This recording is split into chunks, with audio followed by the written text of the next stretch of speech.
dareexumo iyo caafimaad waxa iska jirto caafimaadkiyo aad u horumarsaneen marka ilaahay umada u gargaaro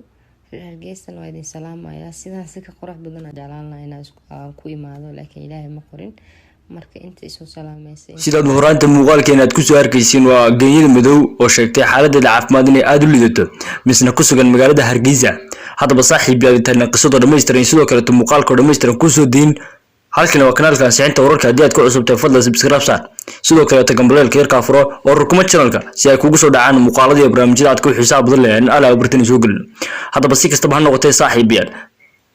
geeyada madow ayaa sheegtay in xaaladda caafimaad ay aad u lidato iyadoo joogta magaalada Hargeysa kuna sugnayd muddooyinka ugu dambeysay hadaba geeyada madow ayaa waqti xaadirka muuqaalkan duubaysay waxa ka muuqda wajigeeda warwariyo walbahaar iyo sidoo kale inay xanuunsanayso hadaba daawadayaal ma xanuunsada waa ilaahay daawud ee soo duceeyo oo fatixada u soo maray si ilaahay u caafiyo geeyada madow hadaba geeyada madow oo kamid ahayd gabdhaha ugu akhlaaqda iyo sidoo kale ugu edabta wanaagsan ee ku jira YouTuberiska hadaba gabadhan geeyada madow ayaa muddo yar kooban ku sameysay magac iyo sumcad iyo sidoo kale wanaag ay ku hanatay in ka badan 100 kun oo Soomaaliyeed oo ku xiran channelkeeda geeyada madow ay ku leedahay barta YouTube hadaba geeyada madow oo kamid ahayd gabdhaha ugu afka gaaban la misna adii aan kula yaafka gaaban waa gabdhaha ugu xishoodka akhlaaqda badan ee YouTuberiska ku jira YouTuberka hadaba saaxiibayaal geeyada madow maanta waa xanuunsan tahay waxaana kaga baahantahay in soo duceyso waad walaal fatixada u samarto adigoo ugu soo duceynay bartooda commentiga sidoo kale walaal muuqaalka si share gare si ay u gaaraan asxaab aad u tira badan oo ay ugu soo duceeyeen geeyada madow hadaba geeyada madow ayaa maanta waxay nooga baahantahay kaliya duco iyo sidoo kale inaan u share garano muuqaalka si ay ugu soo duceeyaan dad badan oo ay u arkaan muuqaalkan hadaba saaxiibayaal geeyada madow dhawaan ay ahayd markii ay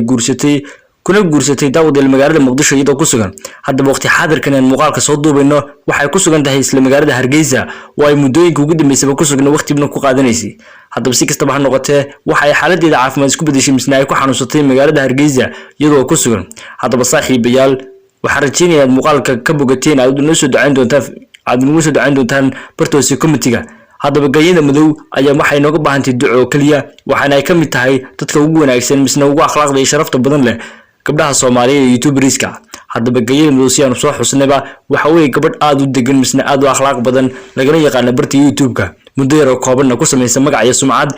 una baahan maanta garab istaag iyo sidoo kale loo muujiyo walaalnimo Soomaaliyeed oo la sii share gareeyo muuqaalada sidoo kale loo soo duceeyo hadaba saaxiibayaal intaas ayaan muuqaalkeena ku soo koobinaa mar labaad haddii aad tahay qof aan hore u la socon channelka Ansixinta Wararka si ay ku soo garaan muuqaalo iyo barnaamijyo aad u xiiso badan channelkan rukumo oo taaba calaamada subscribe sidoo kale